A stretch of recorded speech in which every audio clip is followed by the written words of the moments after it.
बिस्मिल्लाहिर्रहमानिर्रहीम अस्सलाम वालेकुम। और ये है सेंसिवेरियास की टू वैराइटीज़। और गार्डन में जो फ्लावर्स हैं पर्पल कलर के वो भी ब्लूमिंग पे हैं। तो सेंसिवेरिया ये है मैसोनियाना, वहेलफिन की वैराइटीज़ में से है। वहेलफिन में वैसे तो बहुत सारी वैराइटीज़ हैं, बहुत सारे कलर्स हैं, और लेकिन ये जो है ये मैसोनियाना है। बहुत सारी वैराइटीज़ होती हैं हमारे पास सेंसिवेरिया की, और ये है सुपर क्लॉन। बहुत खूबसूरत सा ये ब्लूइश कलर में, ब्लू ग्रीन कलर में सुपर क्लॉन बहुत खूबसूरत होता है। और इनके जो कलर्स ग्रीन भी होते हैं वो भी थोड़े से डिफरेंट होते हैं।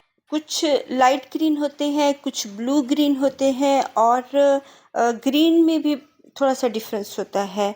डिफरेंसेस होता है इन प्लांट्स में, और बहुत खूबसूरत लगते हैं। सेंसिवेरियाज की सभी वैराइटीज़ बहुत खूबसूरत होती हैं। और ये सुपर क्लॉन इसकी जो वैरायटी होती है डेनिश क्राउन से मिलती जुलती होती है। और डेनिश क्राउन जैसे कि दानिश हमारे कंट्री में बॉयज़ के नेम्स होते हैं, मतलब कि दानिश अक्लमंद। तो लेकिन ये डेनिश क्राउन से मिलता जुलता होता है। लेकिन ये किर्की फैमिली से बिलोंग करता है। किर्की फैमिली में बहुत सारी स्पीशीज़ होती हैं, और बहुत सारे कलर्स होते हैं, और इसमें ड्वार्फ भी होते हैं, और इसमें लॉन्ग वैराइटीज़ भी होती हैं। लेकिन ये जो मेरे पास है सुपर क्लोन, ये बहुत लॉन्ग चला जाता है। इसकी जो हाइट होती है तकरीबन 5 या 6 फीट तक चली जाती है। बहुत लॉन्ग चला जाता है। और जब मैंने इसको नर्सरी से बाय किया था तो इसका जो मदर प्लांट था लंबा था, और ये इतना लॉन्ग नहीं है, फिर भी ये हाइट में जाते हैं अगर ज़मीन के अंदर लगे हुए हैं। और अगर हम इनको पॉट में लगाते हैं तो इतनी इनकी हाइट नहीं होती है। फिर भी ये लॉन्ग वैराइटीज़ में से है। किर्की फैमिली जो होती है उसके जो ज़्यादातर ड्वार्फ वैरायटी होती है। और इनके जो एजेस होते हैं थोड़े कर्ली से होते हैं, जिगजैग से होते हैं, और बहुत खूबसूरत होते हैं। तमाम ही सेंसिवेरियाज़ की वैराइटीज़ में बहुत डिफरेंसेस होता है, एक दूसरे से डिफरेंट होते हैं। और ये है कि ये जो किर्की फैमिली है, और ये वेहेलफिन मैसोनियाना की वैराइटीज़, इन दोनों में डिफरेंट ये होता है कि इसके जो लीव्स लॉन्ग ये भी बहुत जाता है। वेहेलफिन की ये जो वैरायटी है बहुत लॉन्ग जाती है मैसोनियाना, और ये बहुत बिग साइज़ होता है। और अगर हम इसको बिग स्पेस देते हैं, इसके ब्रॉड लीव्स, बड़े बड़े से चौड़े चौड़े से लीव्स बहुत खूबसूरत लगते हैं, जैसे व्हेल फिश जो होती है उसके फिन। तो इसकी हाइट भी बहुत ऊंची चली जाती है। और इसके जो कलर्स होते हैं वो भी बहुत, जैसे स्टोन कलर्स, जिसमें स्टोन स्टोन बने हुए हों। और भी बहुत सारी इसकी कलर्स भी हैं, वैराइटीज़ भी हैं वेहेलफिन में, और स्पीशीज़ भी हैं। तो जितने भी हमारे पास प्लांट हैं सेंसिवेरियाज़ के, इनमें से ये जो है ये एक ब्रॉड लीफ वैरायटी है, लॉन्ग वैरायटी है, और खूबसूरत लगता है। तमाम ही सेंसिवेरिया से थोड़ा डिफरेंट होता है। तो मैसोनियाना जो प्लांट है वेहेलफिन ब्रॉड लीफ वाला, इसको हम ब्रॉड लीफ सेंसिवेरिया भी कह सकते हैं। और खूबसूरत वैरायटी, अगर इसके ऊपर कोई डॉट्स वगैरह बन जाते हैं, ये मौसमों की वजह से होते हैं। और जो मौसम होते हैं वेदर्स, कभी गर्मी होना, बहुत ज़्यादा होना, और कभी सर्दी होना तो बहुत ज़्यादा होना। तो लेकिन अगर इनको ज़रूरत नहीं होती है कोई स्प्रे करने की, वरना इनके लीव्स ख़राब हो जाते हैं। तो इनको हम एक वेट क्लॉथ लेकर साफ़ कर सकते हैं, ताकि इनके अंदर जो स्पाइडर माइट्स होते हैं वो साफ़ हो जाए, या इनके ऊपर जो मिट्टी वगैरह लगी होती है वो साफ़ हो जाए। जो हम आउटडोर प्लांट्स रखते हैं उनमें धूल मिट्टी और जो पानी के छींटे वगैरह, बारिशों के छींटे, वो आम सी बात होती है। इनको रोज़ साफ़ नहीं किया जा सकता है, लेकिन इनको जब हम वाटरिंग करते हैं तब इनके लीव्स अच्छी तरह से धो देने चाहिए। इनको हम बारिश के पानी में नहीं रखते हैं, वरना ये गल जाते हैं। इनको हम वैसे बारिश का पानी अगर हम स्टोर कर लेते हैं तो उसमें हम इनको दे सकते हैं अपनी मर्ज़ी से, जब इनको नीड हो।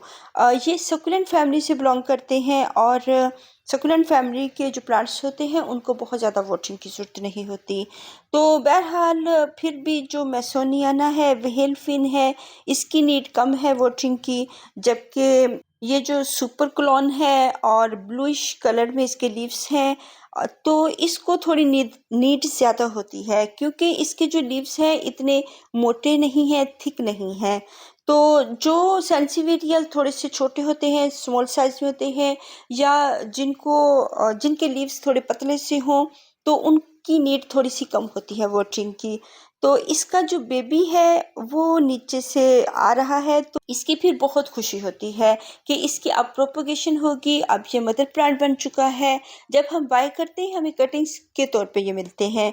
इनके साथ पोट्स भी नहीं होते, ना सोइल होती है, सिर्फ कटिंग्स होती हैं। अगर इनके साथ रूट्स नहीं हैं तो फिर हम इनको फ़ौरन से रिप्लांट नहीं करेंगे। इनको फिर हम रख देते हैं ड्राई एरिया में, ड्राई सोइल के ऊपर, या किसी ऐसी जगह पे जहाँ पे इनकी रूट्स आउटडोर ही रखते हैं, लेकिन किसी छत के नीचे कहीं छुपाकर, बहुत ज़्यादा प्लांट्स के पीछे छुपाकर, और ड्राई एरिया में रख देते हैं।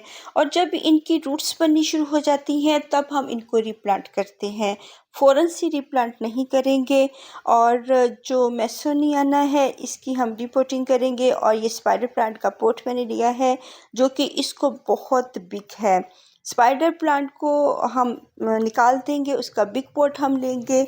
ये जो प्लांट है वेहेलफिन, ये तो सुपर क्लोन है, इसको हम रिपोर्ट नहीं करेंगे, लेकिन जो वेहेलफिन है उसकी रिपोर्टिंग करेंगे।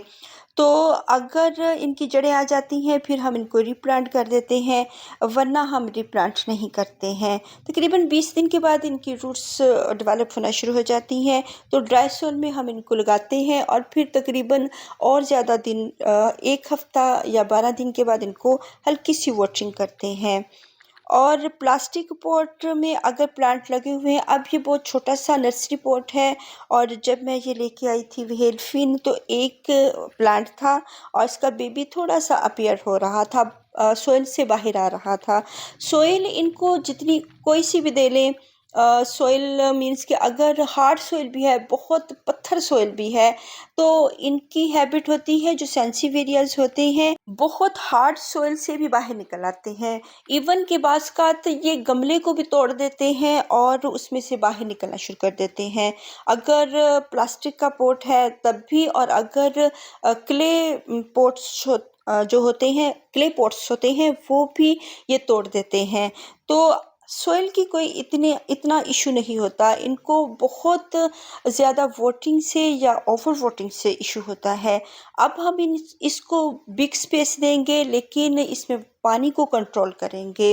तकरीबन 20 दिन तो लग जाएंगे। अगर इससे भी बिग पॉट हो, हम इनको स्पेस जितनी मर्जी दे सकते हैं, बहुत बिग सॉइल, बड़ी से बड़ी क्यारी में लगा सकते हैं, लेकिन पानी नहीं फिर देंगे, वहाँ पे कंट्रोल करेंगे।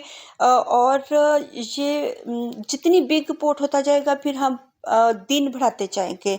अगर ये पॉट है तो इसमें मैं इसको तकरीबन 20 दिन 25 दिन के बाद इसको करूँगी वाटरिंग, और इसको हम दरमियान में नहीं लगाएंगे क्योंकि इसका एक जो प्लांट है वो साइड से निकल रहा है, थोड़ा सा साइड पे कर देंगे ताकि ये दोनों ही सेंटर में हो जाए। तो जब हम रिपोर्टिंग करते हैं, रिप्लांटिंग करते हैं, तो इनको अच्छी तरह से लगाते हैं। जो छोटे पॉट से बिग पॉट में, अगर इससे भी बिग पॉट होगा फिर मैं उससे भी ज़्यादा दिनों में इसको वाटरिंग करूँगी, क्योंकि ये जल्दी फिर ड्राई नहीं होंगे। अगर बहुत बिग क्यारी में हम लगा देते हैं तो फिर 2 मंथ्स के बाद इसको वाटरिंग करेंगे। जितना बिग पॉट देते जाते हैं उतनी हम इनकी वाटरिंग के दिन बढ़ाते जाते हैं। अगर ज़मीन में लगा हुआ है तो बिल्कुल भी ये केयरलेस हो जाते हैं, हम बिल्कुल छोड़ देते हैं, कभी भी वाटरिंग ना करें, ये ऐसे ही बढ़ते रहेंगे और बारिशों के सर पे रहते हैं और बढ़ते रहते हैं। तो इसके जो जितना भी जाले वगैरह लगे होंगे, अब ये बिग स्पेस में आ गया है, इसकी लीव्स भी खुलेंगे, और जो बंद से थे और जुड़े हुए थे, अब ये खुलना शुरू हो गए हैं, इनको बिग स्पेस मिल गई है। अब इसको मैंने भर के वाटरिंग करनी है क्योंकि बहुत थर्स्टी है, इसकी जो रूट्स हैं, और ये थर्स्टी प्लांट है। काफ़ी दिनों से मैंने इसको वाटरिंग नहीं की हुई, और बाज़ का तो महीनों गुजर जाते हैं। जब सर्दियाँ होती हैं तब 1-2 मंथ के बाद मैं इनको वाटरिंग करती हूँ और गर्मियों में 20-25 दिन के बाद इसको वाटरिंग कर दें। ये डिपेंड करता है कि आपका प्लांट कितना बिग है या कितनी बिग पॉट में लगा हुआ है। अगर बहुत ज़्यादा बिग पॉट में लगा हुआ है तो फिर हम इसको 2 या 3 मंथ के बाद वाटरिंग कर सकते हैं। लेकिन अब ये जो साइज़ है पॉट का, तो इसमें मैं 1 मंथ के बाद इसको वाटरिंग करूँगी और एरिया होगा शेड वाला। बहुत ज़्यादा धूप में इसको बिल्कुल भी नहीं रखना है। जितनी हाइब्रिड वैरायटी में प्लांट्स चले जाते हैं, जितने ये उतने ही हसास होते जाते हैं, उतने ही ये सेंसिटिव होते जाते हैं और फिर बहुत ज़्यादा धूप को, बहुत ज़्यादा गर्मी को, बहुत ज़्यादा सर्दी को ये फिर नहीं उसमें रह सकते हैं। बहुत ज़्यादा जो सर्दी होती है, हेलिंग हो रही हो, वो तो बिल्कुल भी हम उसमें नहीं रखेंगे और जो बहुत डार्क एरिया होते हैं, अंधेरी वाली जो साइड्स होती हैं, उसमें भी नहीं रखेंगे, क्योंकि इन्होंने अंधेरे वाली जगह पे फिर ये अपनी खुराक नहीं बना सकते हैं। सूरज वाले एरिया में जहाँ पे हियर एंड देयर धूप आ रही हो, इनके आसपास ब्राइट लाइट हो, वहाँ पे बहुत अच्छे तरीके से बढ़ते हैं। आउटडोर एरिया भी हो, पार्शियल सी लाइट हो, प्लांट्स के पीछे से धूप आती हो, छन के आती हो, तो फिर इनको उस लाइट में रखते हैं। बहुत गर्मी है, बहुत 48-50 टेम्परेचर चला गया है, फिर प्लांट्स के पीछे छुपा कर रख देते हैं और अगर छत मिल जाती है, कोई शेड मिल जाती है, प्लास्टिक शीट्स मिल जाते हैं, तो उनके अंदर रख लेते हैं रेनी सीज़न में, ताकि इनको बहुत ज़्यादा इन पे वाटरिंग ना हो। तो तमाम ही मौसमों से शिद्दत से बचाना है। हेलिंग हो रही हो तो बिल्कुल नहीं रखेंगे, लीव्स गल जाएंगे। लेकिन नीचे से अगर रूट्स हैं इनकी ड्राई हैं तो फिर इनमें से न्यू बेबीज बन जाएंगे, रूट्स में से ही बनते हैं। अब इसको मैंने सीधा करने की, सुपर क्लोन को सीधा करने की कोशिश की है, लेकिन फिर ये टूट जाएगा। अब ये टेढ़ा लगा हुआ है तो इसको टेढ़ा ही रहने देंगे। इसके ऊपर मैंने वैसे ही तमाम पेबल्स, स्टोन्स रख दिए हैं। तो इसका हल ये है कि इसको मैं दीवार के साथ करके रखूँगी, ताकि जो टेढ़ी जगह है वो थोड़ी सी सीधी हो जाए और ये आस्ता आस्ता सीधा होना शुरू हो जाएगा। इसको किसी प्लांट या दीवार के साथ इसको जोड़ के रख देंगे तो इसकी ब्रांच खुद ब खुद वक्त के साथ साथ सीधी होनी शुरू हो जाएगी। तो बहुत ज़्यादा दिनों तक जोड़ के ना रखें कि वो वहाँ से ख़राब होना शुरू हो जाए, फंगस लग जाए। अब ये बिग ब्लैक बटरफ्लाई है और बहुत खूबसूरत है। ये कभी-कभी गार्डन में आती है और ये तमाम ही गार्डन का चक्कर लगा रही है और उसको राउंड लगा रही है पूरे गार्डन का।